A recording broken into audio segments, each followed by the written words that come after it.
Hello friends, welcome to my YouTube channel Gyan Ganga. Friends, 19 और 20 जून के current affair के साथ मैं प्रीति आपके सामने हाजिर हूँ। आइए चलते हैं आज के डेली क्विज पर। वीडियो शुरू करने से पहले एक बार चैनल को लाइक एंड शेयर कर दें, जिससे सभी तक के नोटिफिकेशन पहुँच जाएँ। ओके फ्रेंड्स, आज का पहला क्वेश्चन है, किस दिन को संघर्ष में यौन हिंसा के उन्मूलन के अंतर्राष्ट्रीय दिवस के रूप में मनाया जाता है? तो फ्रेंड्स, ये संघर्ष में हिंसा के उन्मूलन के लिए अंतर्राष्ट्रीय दिवस के रूप में 19 जून को मनाया जाता है। नेक्स्ट, हाल ही में किस देश ने 2022 में एससीओ के क्षेत्रीय आतंकवाद विरोधी संरचना एससीओ रैट बैठक की मेजबानी की है? तो ये मेजबानी की है इंडिया ने। नेक्स्ट, यूरोप के सबसे स्टार्टअप सम्मेलन यूआटेक के किस देश को वर्ष का देश के रूप में मान्यता दी है? किस देश को वर्ष का देश के रूप में मान्यता दी है? तो फ्रेंड्स, ये है मान्यता दी है इंडिया को। किस शहर में हाल ही में भारत ने बिम्स्टेक प्रौद्योगिकी हस्तांतरण केंद्र की स्थापना को मंजूरी दे दी है? किस शहर में हाल ही में भारत ने बिम्स्टेक प्रौद्योगिकी हस्तांतरण केंद्र की स्थापना को मंजूरी दे दी है? तो ये फ्रेंड्स कोलंबो शहर में, श्रीलंका के कोलंबो शहर में बिम्स्टेक प्रौद्योगिकी हस्तांतरण केंद्र की स्थापना को मंजूरी दे दी है।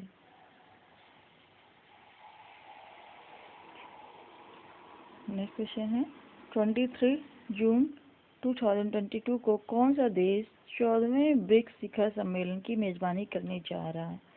तो फ्रेंड्स, 14वें ब्रिक्स शिखर सम्मेलन की मेजबानी करने जा रहा है वो है चीन।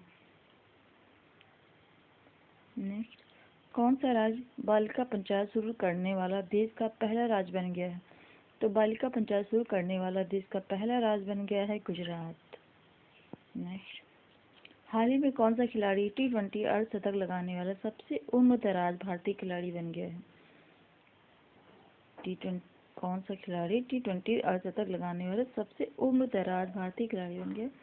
तो ये खिलाड़ी हैं दिनेश कार्तिक। नेक्स्ट, जून 2022 में हमजा आब्दी बरे को जून 2022 में हमजा आब्दी बरेको को किस देश का प्रधानमंत्री नियुक्त किया गया है? तो ये हमजा आब्दी बरेको को सोमालिया का प्रधानमंत्री नियुक्त किया गया है। हाल ही में किस देश के तट पर दुनिया का सबसे बड़ा पौधा खोजा गया है? तो ऑस्ट्रेलिया के तट पर सबसे बड़ा पौधा खोजा गया है। नेक्स्ट, हाल ही में कौन सा देश पहली बार नाटो शिखर सम्मेलन में भाग लेगा? तो ये जापान है राइट आंसर का जापान, जो कि नाटो शिखर में पहला सम्मेलन में भाग लेगा। आरबीआई ने हाल ही में अपर्याप्त पूंजी के कारण किस बैंक का लाइसेंस रद्द कर दिया है? आरबीआई ने हाल ही में अपर्याप्त पूंजी के कारण किस बैंक का लाइसेंस रद्द दिया है? तो आरबीआई ने मिल्क कोऑपरेटिव बैंक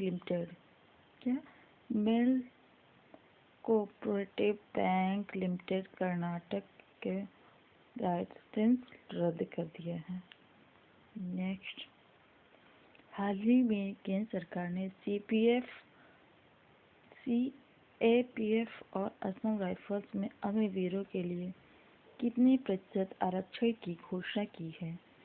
तो केंद्र सरकार ने सीएपीएफ और असम राइफल्स में अग्निवीरों के लिए 10% की आरक्षण की घोषणा की है। हाल ही में किसने जीओबीपी के साथ 2030 तक क्लाइमेट ग्रुप की 100% ईवी फ्लीट की EV100 पहल के समर्थन के लिए समझौता किया है? तो फ्रेंड्स ये जियो बीपी ने ये समझौता किया है जोमेटो के साथ। Next 2022 sky tracks world airport awards. Sky tracks world airport award में किस हवाई अड्डे को भारत और दक्षिण एशिया के सर्वश्रेष्ठ क्षेत्रीय हवाई अड्डे से सम्मानित किया गया है? भारत और दक्षिण एशिया के सर्वश्रेष्ठ क्षेत्रीय हवाई अड्डे से सम्मानित किया है। तो यह कैंपगोड़ा अंतर्राष्ट्रीय हवाई अड्डे को भारत और दक्षिण एशिया के सर्वश्रेष्ठ क्षेत्रीय हवाई अड्डे से सम्मानित किया गया है। नेक्स्ट पेरिस में 2022 sky tracks world airport award में किस हवाई अड्डे को विश्व का सर्वश्रेष्ठ हवाई अड्डा नामित किया गया है? तो विश्व का सर्वश्रेष्ठ हवाई अड्डा हमद अंतर्राष्ट्रीय अड्डा कतर क्या है, जो कि कतर देश से है, तो नामित किया गया है, सर्वश्रेष्ठ घोषित किया गया है। 2022 का सर्वश्रेष्ठ हवाई अड्डा हमद अंतर्राष्ट्रीय हवाई अड्डे को घोषित किया है। नेक्स्ट क्वेश्चन है, हाल ही में किस देश ने पूरी तरह से घरेलू रूप से निर्मित नौसैनिक पोत फुजियान लॉन्च किया है? तो पूरी तरह से घरेलू निर्मित नौसैनिक पोत फुजियान चीन देश ने लॉन्च किया है। चीन देश ने लॉन्च किया है। किस देश को फाइनेंशियल एक्शन टास्क फोर्स यानी कि FATF की ग्रे लिस्ट में बरकरार रखा गया है? तो पाकिस्तान को फाइनेंशियल एक्शन टास्क फोर्स की ग्रे लिस्ट में शामिल किया गया है। किस देश के तेज गेंदबाज कैथरीन ब्रंट ने टेस्ट क्रिकेट से संन्यास की घोषणा की है? तो ये इंग्लैंड देश की है केथ ब्रंट, जिन्होंने संन्यास की घोषणा की है। नेक्स्ट हाल ही में किसने अंडर 15 एशियाई जूनियर स्क्वैश चैंपियनशिप में स्वर्ण पदक जीता है?